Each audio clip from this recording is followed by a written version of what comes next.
Assalamualaikum warahmatullahi wabarakatuh. Salam hormat.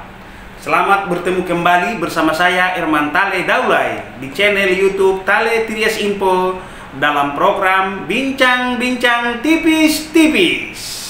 Kali ini saya menghadirkan bintang tamu Abang Anda Taufikul Hadi, staf khusus Kementerian ATR BPN.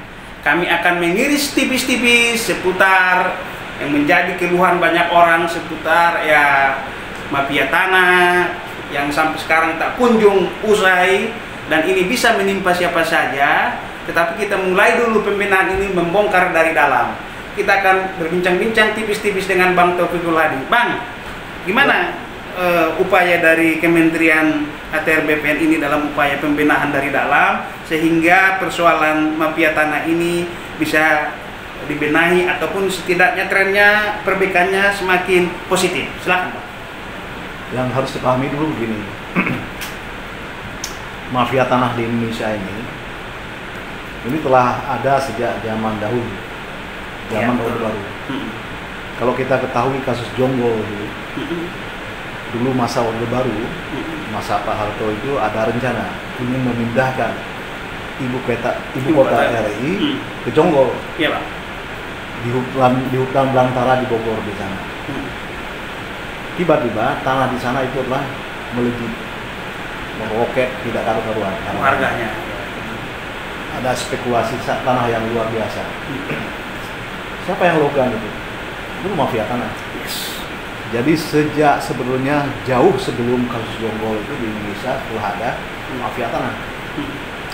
Nah, ketika tanah di Indonesia ini menjadi sangat penting, terutama di sentra-sentra pembangunan.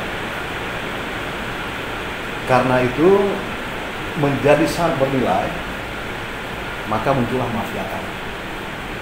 Nah, mafia tanah itu kemudian tidak pernah dibincangkan secara terbuka di Indonesia, walaupun masyarakat kehilangan tanah dan sebagainya. Ada manipulator tanah dan sebagainya, tetapi orang tidak ada yang berbicara secara khusus tentang mafia tanah.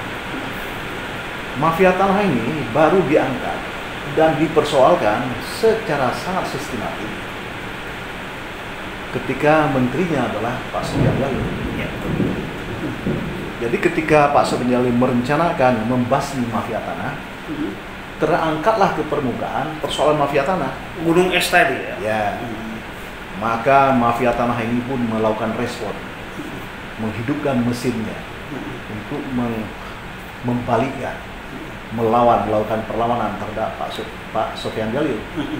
Mereka itulah menghidupkan mesinnya yang ada di berbagai institusi pemerintahan penting. Nah, karena perlawanan itu dan karena kemudian dikejar terus-menerus oleh Pak Sofyan Jalil, maka dia muncul ke permukaan. Karena muncul ke permukaan, maka masyarakat baru mengetahui, oh kok banyak sekali mafia tanah. Orang-orang hebat pun bisa kena, kayak dirinya Jubir, apalagi yang nggak terkenal gitu kan. Ya, maksud saya, orang lantas mengatakan, kok banyak sekali mafia tanah sekarang ini. Ya kan? Sebetulnya bukan persoalan banyak mafia tanah sekarang. Mafia tanah dari dulu ya sudah banyak. Sekarang ini karena mereka itulah direnggut, ya kan, maka mereka menjadi kocar-kacir dan muncullah ke permukaan. Baru kemudian masyarakat melihat kok banyak sekali, dan sudah ada komitmen, ya kan, pemerintah Indonesia, terutama di bawah Pak Presiden yang sekarang ini, Pak Jokowi, mafia tanah itu harus dihabiskan. Nah, karena itu menteri sekarang ini dia melakukan itu adalah bukan hanya keluar dan ke dalam, bukan hanya keluar, tetapi juga ke dalam. Ya, coba Bang, agak dalam dulu Bapak dari pembenahan di internal ini, Bang. Oke. Ini saya kan harus berikan dulu betul, ya, begini. Apa yang kita ketahui dulu tentang mafia? Jangan salah nanti. Mafia itu adalah aktor intelektual. yang mencuri tanah di mana-mana, yang mengambil tanah orang, yang menyerobot tanah orang di mana-mana. Dia mungkin tidak banyak, tapi dia kekuatan sangat besar. Kekuatan politik berdasarkan kekuatan politik dan berdasarkan kekuatan uang. Dia kemudian mampu menggerakkan orang-orang berwenang.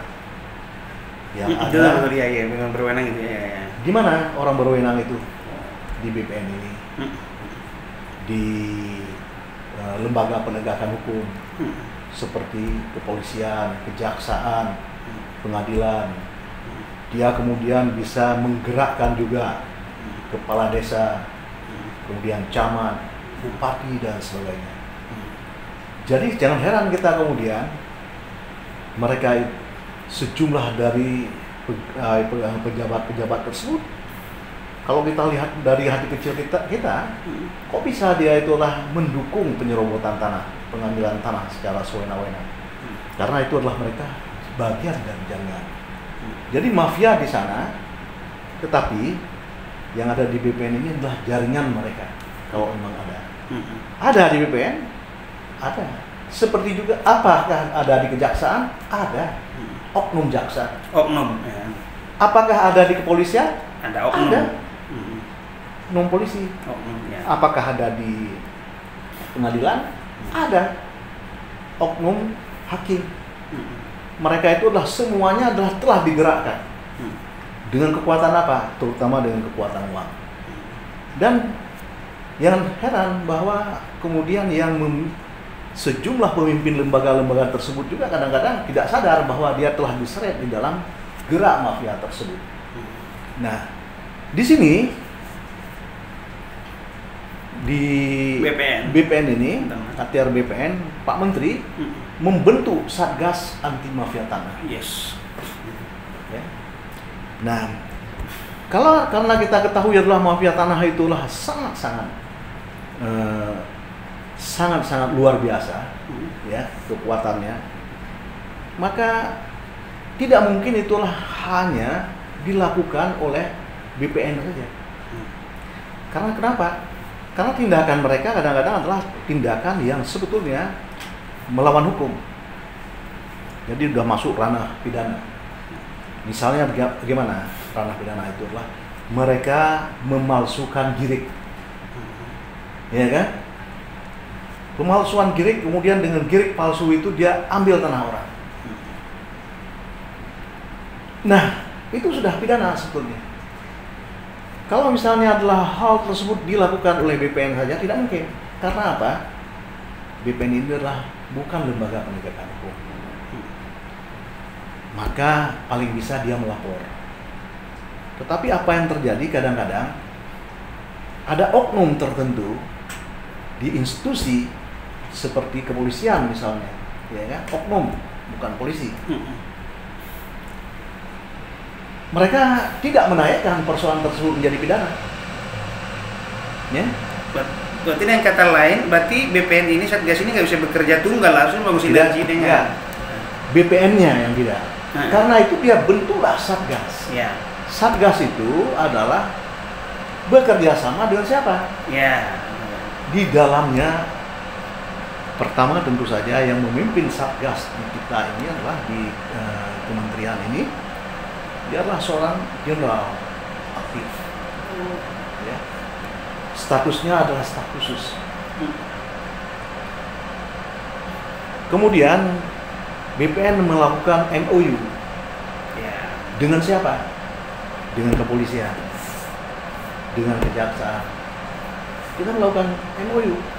Jadi dengan demikian Satgas ini malah didukung oleh kepolisian, didukung oleh kejaksaan. Jadi kemudian bersama-sama kita mengejar mafia ini. Tetapi jangan kita berpikir dengan demikian mudah, karena ada yang mengatakan begini, Pak Sofyan Djalil ini gagal dia mengejar mafia. Lantas karena kegagalan itu ingin bawa polisi dan kejaksaan ke dalamnya. Dia bikin MOU dengan situ lain. Itu kan bentuk ketidakberdayaan Pak Sofyan, tidak ada gagasan pemberantasan mafia tanah. Oh, bukan begitu. Karena ini adalah tugas yang dilakukan negara oleh Pak Presiden. Pak Presiden itu adalah memang mengetahui bahwa tanah itu urusan ATR BPN. Tapi persoalan mafia itu bukan hanya persoalan kita mengambil tanah kembali yang telah diambil oleh mafia, tetapi itu harus kita bawa kadang-kadang itu harus dibawa ke ranah hukum, ya, di ranah hukum. Nah, banyak sekali itulah yang harus dibawa ke ranah hukum. Nah, itu kita harus bekerja sama. Yang kedua, mereka itulah di backup oleh orang hebat, mafia-mafia tersebut. Maka kita lembaga bekerja sama dengan lembaga kepolisian agar kenapa? Kita juga untuk mengejar para mafia tersebut, kita juga hadirkan pimpinan-pimpinan lembaga kepolisian. Ada di daerah tertentu itu mafia itu adalah didukung oleh sejumlah orang hebat. Maka kita mendekati Kapoldanya, kita berbicara kepada Kapolda. Kapolda kemudian dia bertindak dan bersikap positif, dan mafia-mafia itu bisa kita gulung. Udah ada contoh kasus empiris yang sukses ya. Jadi sukses story udah ada ya. Banyak sekali. Karena apa? Didukung oleh lembaga-lembaga itu. Kalau tidak didukung tidak bisa. Nama juga mafia. Dengan pengadilan juga seperti itu. Pengadilan, misalnya ya, tanah ya di mereka mafia itu adalah mengambil dengan cara bagaimana? Dengan cara membuat girik palsu. Modus operandinya begitu ya. Girik itu adalah sebuah tanda bukti pajak masa kolonial. Ya, girik itu. Nah, setelah kolonial tidak ada girik lagi. Kalau kita sekarang ini ya disebut struk telah bayar pajak, ya kan? Tanah-tanah yang ada. Itulah buktinya.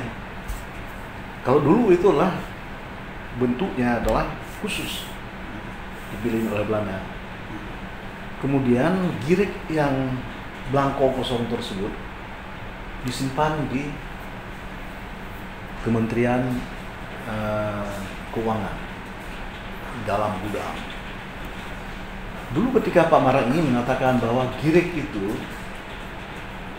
sudah tidak berlaku lagi karena itu adalah masa Belanda. Ya.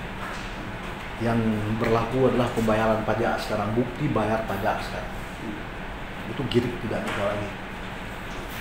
Nah, karena itulah tidak ada lagi, tiba-tiba girik blanko kosong itu dicuri orang, dikeluarkan satu truk mungkin, ya kan, jatuh ke tangan mafia. Nah, sekarang blanko kosong girik itu oleh mafia itu diisi, jadi persis kemudian seperti girik asli. Karena apa? Dia tulis tangan dulu, jadi sekarang tinggal menulis tangan. Taruhlah misalnya tanah di sekitar bandara Cengkareng. Itu adalah milik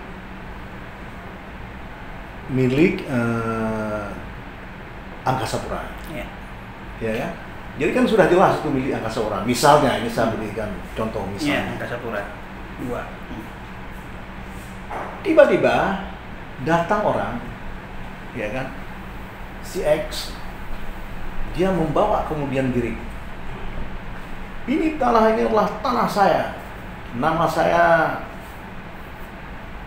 Taufik Aziz, ya begitulah, ya kan. Coba lihat ini, kata dia. Ini kan ada nama saya di sini, Taufik Aziz dan sebagainya. Padahal tanah tersebut jelas itu tanah Angkasa Pura. Sengketakan dulu ya. Dia dari mana? Itulah yang disebut dengan dia bawa girik palsu. Padahal giriknya sudah tidak ada lagi. Ya.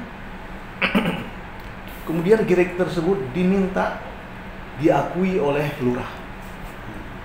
Lurah itu dikasih uang.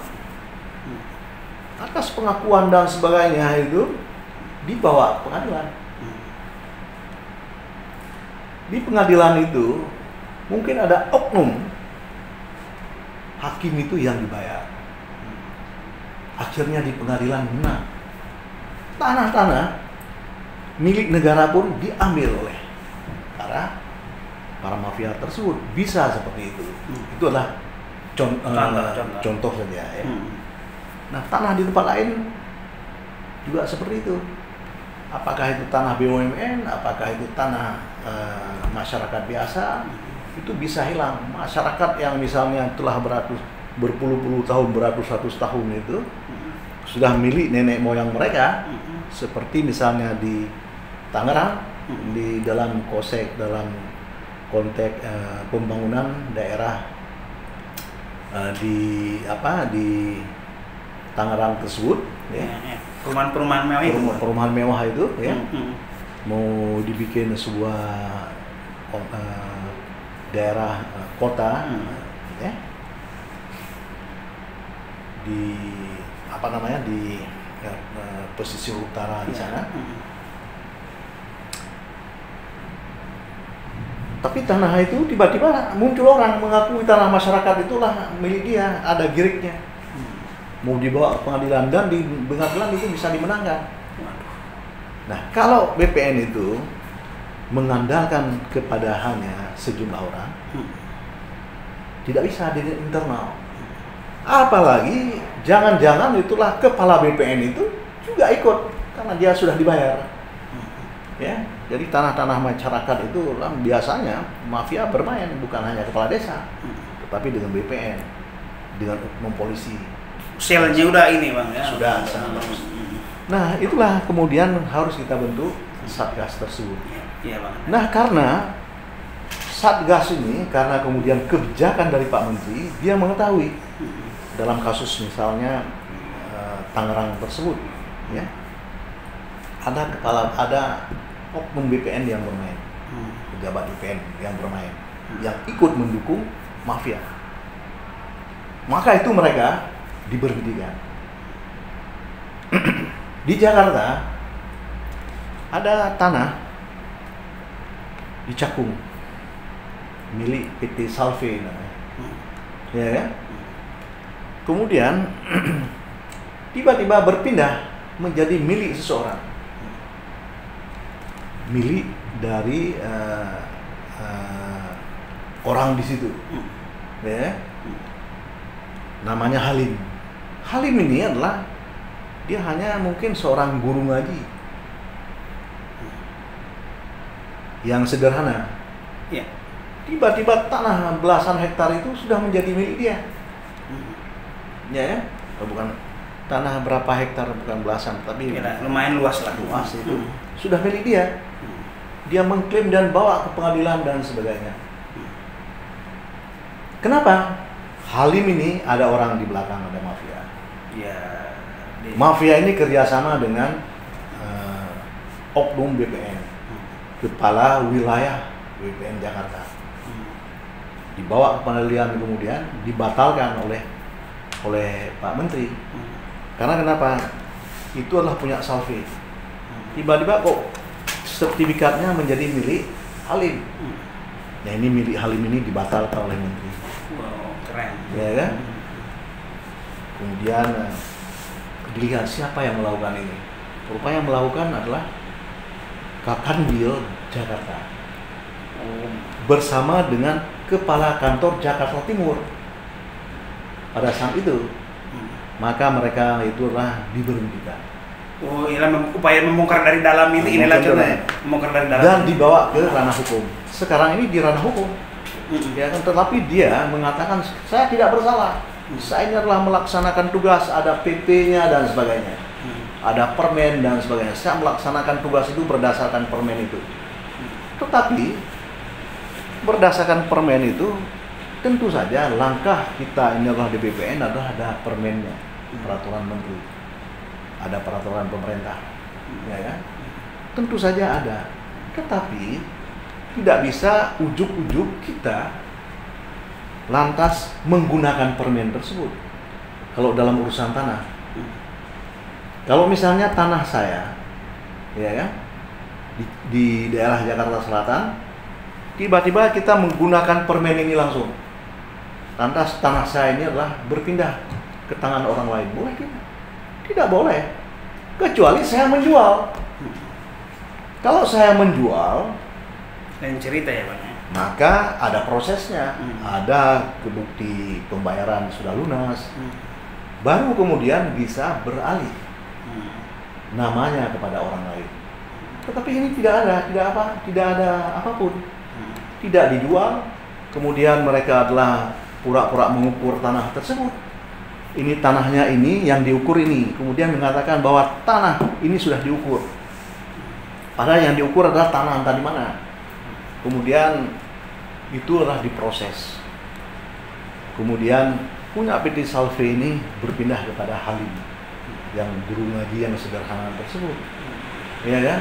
Orang mengatakan, masa si Pak Halim begitu mau dia kan orang yang sederhana guru ngaji lagi. Persoalannya adalah di belakangnya dia hanya digunakan namanya karena setelah jatuh ke tangan dia hanya sekitar sebulan, tiba-tiba tanah ini sudah berpindah tangan kepada orang lain lagi. Iya, cuman media perantara aja. Perantara saja. Pemirsa Tale Trias Info, Bang Taufikul Hadi ini adalah mantan anggota DPR RI periode 2014-2019.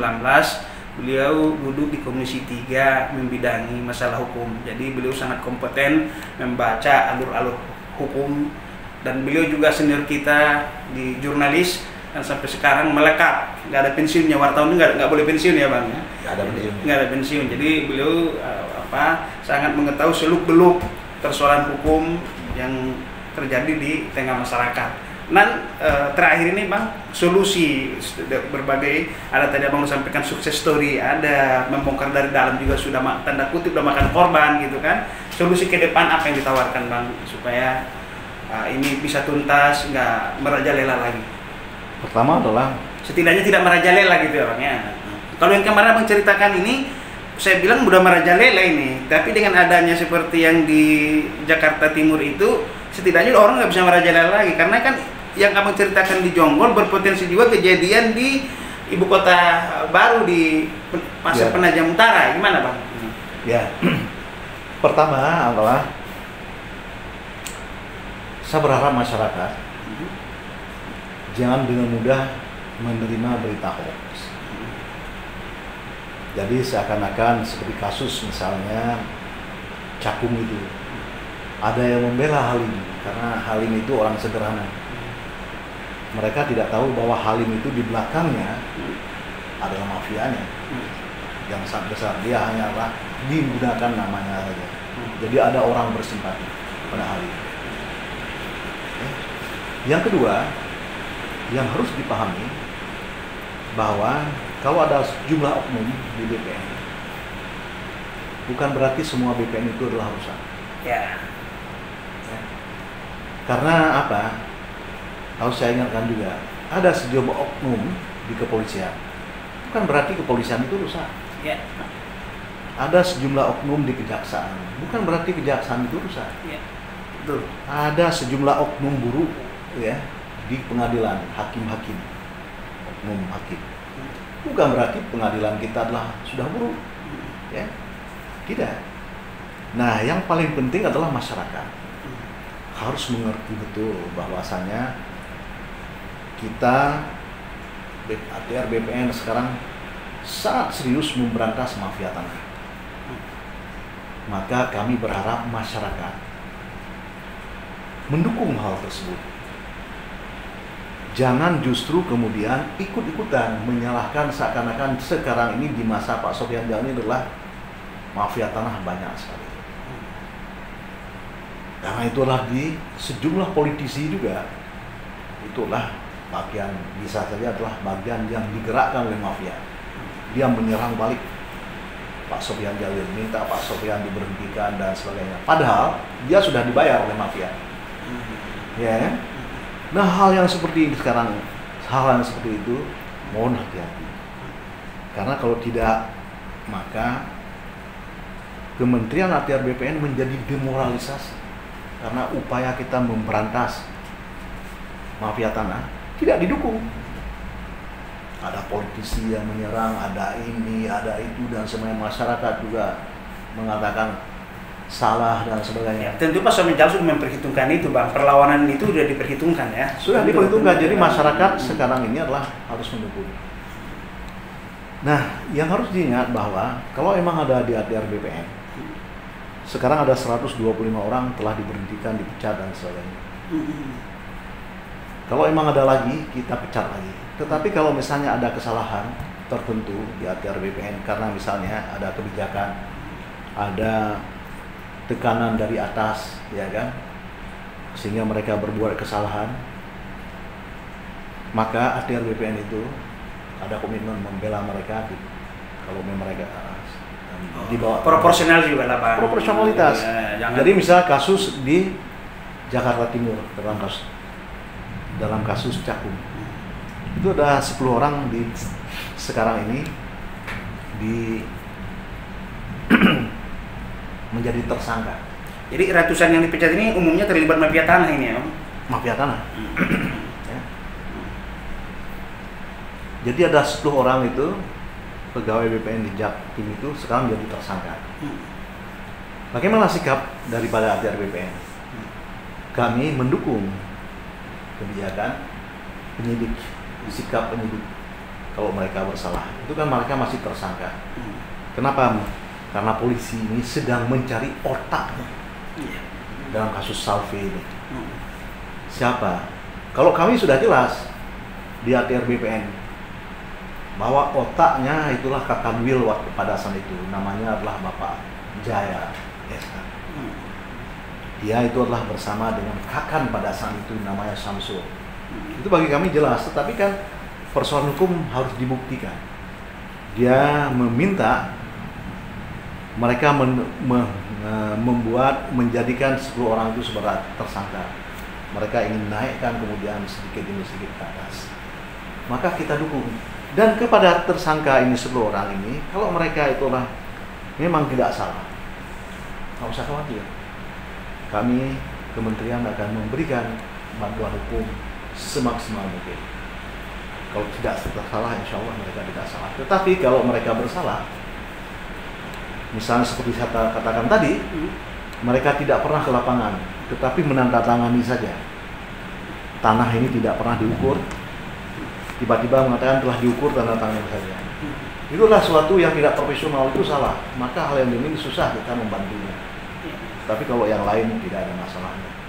Nah, kami ingin mengingatkan kepada masyarakat bahwa ATR BPN adalah sangat serius memberantas. Sekarang ini adalah di dalam sejarah itulah kita menertibkan itu lebih 100 orang dalam konteks mafia tanah ini. Dulu tidak pernah ditertibkan. Dan selama masyarakat masih percaya kepada Presiden Jokowi dan Jokowi adalah Pak Jokowi masih tetap mendukung penghancuran mafia tanah, maka kementerian ini akan serius. Terus-menerus siapapun kita akan menyelesaikan, akan memberhentikan, akan mempidanakan oknum-oknum BPN yang bekerja sama dengan mafia tersebut. Dan Abang tampaknya vokal betul, siap menerima feedback dari sebelah. Abang menyuarakan begitu vokal. Jadi Abang pun kalau sudah diserang balik pun tentu udah siap juga. Kita hadapi, kalau misalnya benar ya tetap benar. Kalau itulah menyerang itu kan opini. Ya kan? Kan mereka tidak bisa membuktikan sebetulnya. Mengatakan gagal itu kan adalah bahasa yang sangat relatif. Gagal, apanya yang gagal kita memberantas tanah, mafia tanah? Nyatanya adalah sudah ratusan orang kita berhentikan. Apa yang gagal? Kalau masih ada, itu kan persoalannya bukan persoalan bahwa itu telah gagal, tetapi kan itulah masih berproses. Seperti kita memberantas korupsi di Indonesia, ya kan? Di mana tempat juga di Indonesia itu adalah ada koruptor, ya kan? Nah, apakah lantas KPK itu sudah gagal? Ya belum menurut saya. Kemudian apakah kepolisian telah gagal? Tidak. Nyatanya adalah koruptor-koruptor itu ditangkap saja oleh KPK dan oleh kepolisian sekarang ini. Tetapi tetap mereka masih ada. Jadi saya berharap juga yang kedua adalah masalah mafia ini adalah bagian perilaku koruptif. Pelaku korupsi itu adalah karena kita permisif terhadap kelakuan atau mental korupsi. Kita itu adalah masih sekarang ini sangat kagum kepada orang yang banyak uang, ya, yang berpenampilan wah. Ada pegawai negeri, ya kan, rumahnya di mana-mana. Coba lihat, ada jenderal itulah uangnya triliunan misalnya, ex-jenderal. Kita menjadi bangga. Padahal itulah walaupun dia jenderal maupun panglima dan sebagainya, memang banyak bisa triliunan uangnya misalnya begitu. Misalnya dia seorang dirjen, bisa kemudian rumah di mana-mana, mobil dengan mobil mewah. Tetapi kita orang Indonesia itulah sangat kagum kepada hal tersebut. Itu menunjukkan bahwa kita itulah masih sebetulnya adalah permisif terhadap perilaku buruk, perilaku korupsi. Dari mana kemudian harus kita perbaiki? Kita perbaiki dari keluarga. Kepada anak-anak kita itu, kita beritahukan bahwa tidak boleh kita mengikuti. Jangan di dalam keluarga kita ajarkan anak kita untuk ikut menipu. Kalau ada orang yang bertemu dengan kita bilang kepada anak kita, tolong nak ya, kalau ada yang datang ke rumah bilang ayah tidak ada. Padahal kita ada di atas. Anaknya kemudian datang, ayah tidak ada. Padahal dia tahu di rumah. Itu sudah kita ajarkan perilaku berbohong kepada anak. Nah, mungkin ada hal yang lain. Tunjukkan kepada anak-anak kita itu bahwa perilaku berbohong itu adalah. Nah, itulah kita memperbaiki bangsa ini. Tidak bisa kemudian kita serahkan kepada pendidikan tinggi, karena koruptor itu lulusan perguruan tinggi semuanya, ya. Dan di perguruan tinggi itu mungkin perhatian terhadap persoalan perilaku seperti itu tidak bisa dituntaskan lagi. Hanya yang bisa menuntaskan itu dari awal dalam keluarga. Itulah solusinya, biar tidak ada lagi korupsi di Indonesia, tidak ada kemudian orang yang mendukung mafia tanah. Jangan ada kemudian muncul orang-orang kaya karena dia melakukan korupsi, karena dia adalah memanipulasi tanah dan sebagainya. Baru kemudian kita berteriak. Padahal kalau kita di dalam posisi mereka, kita akan melakukan hal yang serupa juga. Jadi persoalannya ada di dalam keluarga. Demikian bincang-bincang tipis-tipis saya dengan Bang Taufikul Hadi, staf khusus Kementerian BPN ATR, mantan anggota DPR RI 2014-2019, Komisi 3, fraksi Nasdem, dan beliau juga jurnalis di Media Group ya. Assalamualaikum warahmatullahi wabarakatuh. Waalaikumsalam warahmatullahi wabarakatuh.